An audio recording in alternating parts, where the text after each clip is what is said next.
নমস্কার, নতুন স্বাদের খোঁজে তোমাদের স্বাগত। আজকের রেসিপি হচ্ছে কুমড়োর ছক্কা, তবে একদমই অন্য পদ্ধতিতে। চলো দেখা যাক এর জন্য কি কি করতে হবে। কড়াইয়ে তেল দিয়ে তা ভালো করে গরম করে নিয়ে তাতে আলুগুলো দিয়ে ভালো করে ভেজে নিয়ে লাল লাল করে একটা অন্য পাত্রে তেল ঝরিয়ে তুলে নিতে হবে।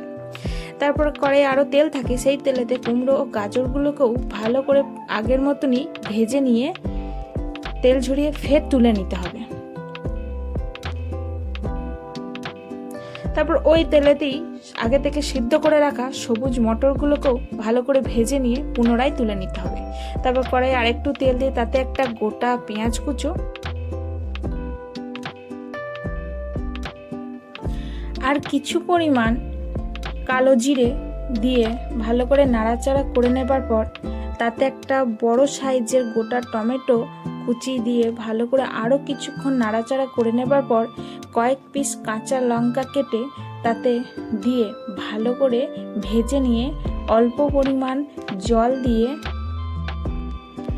তাতে আদা রসুন বাটা, শুকনো লঙ্কা বাটা আর তাতে দিয়ে দিতে হবে লাল লঙ্কা গুঁড়ো, জিরে গুঁড়ো, হলুদ গুঁড়ো আর অল্প পরিমাণ সবজি মশলা, স্বাদের জন্য 1 চিমটি পরিমাণ চিনি আর 1 বাটি পরিমাণ নারকেল গুঁড়ো। ভালো করে মিশিয়ে নেবার পর তাতে অল্প জল দিয়ে মশলাটাকে ভালো করে কষিয়ে রেডি করে নিতে হবে। তারপর তাতে আগে থেকে ভেজে রাখা সমস্ত সবজি দিয়ে তাতে পরিমাণ মতো নুন দিয়ে কিছুক্ষণ নাড়াচাড়া করে নেবার পর তাতে আরও কিছু পরিমাণ জল দিয়ে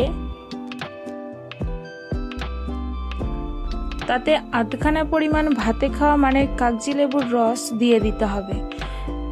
ভালো করে মিক্স করে নেবার পর ওপর থেকে ধনেপাতা কুচো ছিটিয়ে দিয়ে 5 থেকে 7 মিনিট ঢাকা দিয়ে ফুটিয়ে নিলেই রেডি হয়ে যাবে একদমই ভিন্ন স্বাদে বা নতুন স্বাদের কুমড়োর ছক্কা।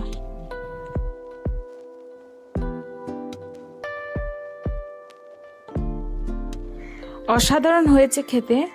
এটা ভাত বা রুটি দুটোতেই খুবই অসাধারণ লাগছে খেতে। তোমরাও একবার বাড়িতে ট্রাই করো, আর কেমন হয়েছে তা কমেন্টে অবশ্যই জানিও। আর আমার ভিডিও যদি তোমাদের ভালো লাগে তাহলে অবশ্যই একটা লাইক, কমেন্ট অ্যান্ড সাবস্ক্রাইব।